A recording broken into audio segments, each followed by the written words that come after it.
In this video, we're taking a quick look at the uConnect 8.4-inch touchscreen infotainment system inside a 2017 Chrysler Pacifica. The software of the system is very similar to the other uConnect systems that we see in America from Chrysler. However, there are some key differences. The first one, of course, is this touchscreen. It now uses a touchscreen technology that's a little bit more similar to what you find in your average smartphone or tablet device. It's going to feel a little bit more like that as well. As we've seen in previous uConnect systems, there are some physical buttons right down here. We have a volume knob, mute button, browse enter button, and a tune scroll knob right there. We also have some physical buttons for the climate control system, and of course some of the vehicle accessories like the autonomous parking system, parking sensors, lane departure warning, and of course our traction control button right over there. You'll also find the back button and the screen off button for the system in that module. Taking a closer look at the screen, we're currently on the climate control layout. You'll notice we have a rear climate button over here. You can actually lock the rear climate control, sync it with the front, or actually control it up and down. Although this particular unit is in a 2017 Chrysler Pacifica, the layout should be very similar in other Chrysler, Jeep, Dodge, Ram, and Fiat vehicles that will get this system in the future. Working our way across the buttons on the bottom, we next have a nav button right over here. This is where we can access our integrated navigation software. This is very similar to previous generations of uConnect. It uses a software that looks very similar to Garmin's navigational software. So if you're familiar with any of those aftermarket nav products, this should be very familiar to you. We have a little car icon right there. Navigating to the system is very easy. It can be done either through the natural voice commands or right here on the screen where you can enter an address, either by city, state, first, etc. Thanks to this mapping database being located on a flash drive, it's an awful lot snappier than some of the other nav systems out there. The overall voice command system inside uConnect is one of the best in the industry. This is very comparable in terms of the functionality and in terms of the ability to recognize various voices as Ford's latest Sync 3 system. The next option down here across the bottom is the surround camera system. Right now we are seeing the back camera. We can also get a wide angle view of the rear, a view of the front, and of course a narrower view of the front with the top view right over here on the side.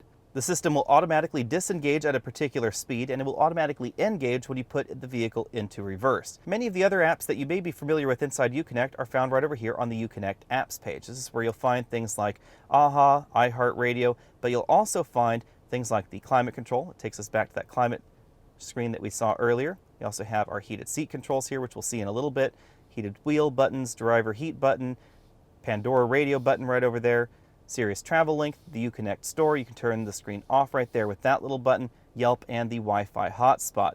The reason they're all listed in this particular screen is because you can actually rearrange these buttons right down here along the bottom. For instance, when I got in the vehicle, this was not the surround camera button right down there at the bottom, but I did go into apps and I just pressed and waited, and then you can actually drag them right down there to the bottom. So now that button will be the phone button.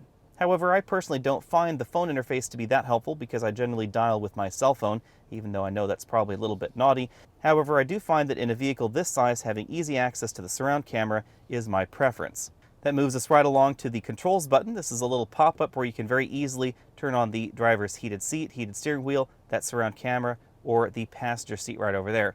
That would be an easy way to access the surround camera if you didn't want to occupy one of those button slots for it, but I do find that's just one extra button press that I didn't like.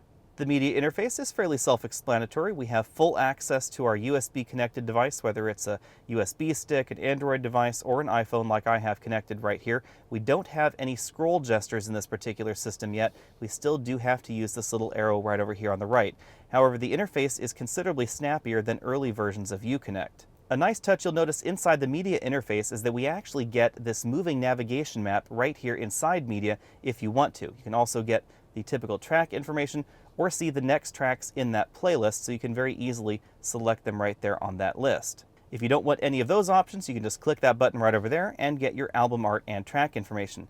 We can slide this little slider right up here to fast forward or rewind if we want to, or you can use the buttons right below. The audio option is where you can adjust things like your balance, your fader, your equalizer, speed adjusted volume, the surround sound system if your vehicle has it. We have it on at this particular time. On the left side of the screen, you'll notice that we have a few other buttons. We can switch between our iPod interface, auxiliary interface, and the Bluetooth interface very easily right there. We also have a uConnect Theater Direct Access button right here. This allows us to control the rear seat entertainment system. You can turn the power on or off for the rear seat entertainment system. You can select inputs for each side of the vehicle, or whether you want them to be able to play with their integrated apps. If you don't want to hear what's going on back there, you can mute all the screens, and you can also lock them out if you don't want prying little hands to be playing with those screens when they're not supposed to. The radio tab is fairly self-explanatory. We have AM, FM, and XM radio in this particular vehicle, and we do have a direct access tune option. The tune button is especially handy with Sirius XM satellite radio, where it makes it much easier to go to a specific station if you're looking for one, and it's not right here on your preset list up top. We do have 12 presets right there for each input. The one thing you'll notice the system still does not have is Apple CarPlay or Android Auto integration. We don't really know when Chrysler will be offering that in this particular system, but I think at this point in time, I'm not missing it too much because the rest of the interface is so snappy and so easy to use. In systems that are not quite as well done as this, I have found myself really wanting that Apple CarPlay or Android Auto integration, but in this particular system, I never really missed it. I think the big deal is how snappy the system is. Actually browsing your media device, hitting that next button, getting the next track up, actually finding those songs on the list that you want to interact with, that's an awful lot snappier than most of the other competitive infotainment systems out there. My bottom line is that this is my favorite in-vehicle infotainment and navigation system from the manufacturer. However, I would say that the Kia Sedona's CarPlay and Android Auto equipped system does tie this in my book. Even though this vehicle's interface is superior to what we see in the Kia allows you to have that next level of integration with your smartphone, and I would say that's actually a pretty good sell for me. Although if I didn't use that interface and I was just using USB sticks, this would definitely beat what we see in the Kia. Thanks for taking the time to check out this video. Again, I'm Alex Dykes. Be sure and stay tuned for the complete review on the 2017 Chrysler Pacifica.